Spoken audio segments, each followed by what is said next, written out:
your favourite teachers. Bad teachers are terrible, but an awesome teacher can be truly life-changing. Author Robert Macklin has put together a book of memories from well-known Australians on the subject of my favourite teacher. Please welcome Robert Macklin to the circuit.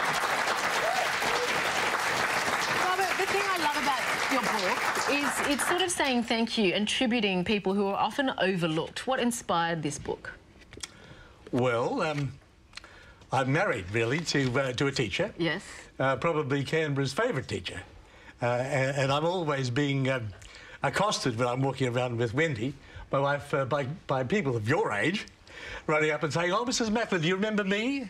You know, and she's had them when they're 4 and 5 years old, and this happens a lot. Yeah. And does she remember them? Because we had as a matter of fact. As a matter of fact, you it's weren't amazing. remembered, Chrissy. I wasn't. No, not Chrissy. But it's amazing that she does remember quite a lot of them, and great. teachers do tend to do that. Yeah. Really good ones. Robert, do you think this is the thing? If you've ever seen Mao's Last Dance, have you seen that film where a teacher spots the potential in a child, and she or he can sometimes really be the one to extract it and nurture it and help it to flourish? Is this what we need in our teachers?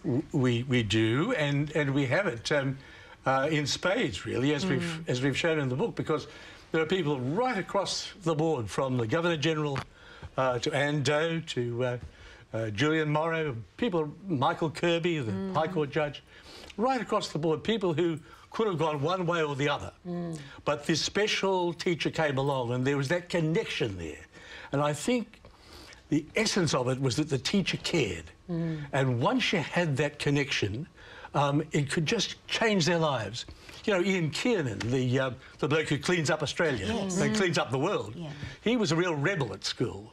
But the teacher saw that if he gave Ian some responsibility... Like yard duty. Like yard duty, that's right. Emu parade.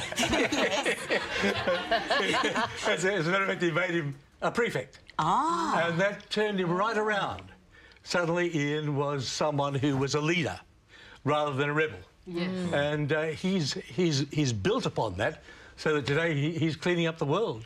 He has. And I don't have to really go that far, actually, for thinking about favourite teachers, because my favourite teacher, aside from Wendy, was a Mr. Kinnan in Brisbane at Ironside State School, who used to tell us stories, if we were good, about these wonderful characters whom he said were his friends, Bruce and Chigwigwi. And Bruce was a great white hunter, and Chigwigwi was his native guide. And they had the most fabulous adventures in South America. And it gave me absolute delirious love of storytelling. And 20 books later, you know, I can thank Jack Kinnan for really giving me my destiny in life. And so often teachers do that. What are some of your other favourite stories in the book? Because the story with Anne Doe is particularly interesting. It is, isn't it? Because Anne Doe was in a class where people came in, someone came in, I think the principal came in and said, half of you people will be allowed to go to drama, and the other half won't. And Anne Doe was in the half that were not allowed to go. But the teacher who looked after the also-rans saw something in him, and he saw something in her, that connection that made him feel as though, yes, there is something that I can go for in life, and the result has been fantastic. I mean, what I didn't realise was that he's a very highly qualified lawyer. And he chose not to pursue the law, but to go into really acting and all comedy. comedians are lawyers. That is a fact. That's how it works. Yes, Sean McCullough.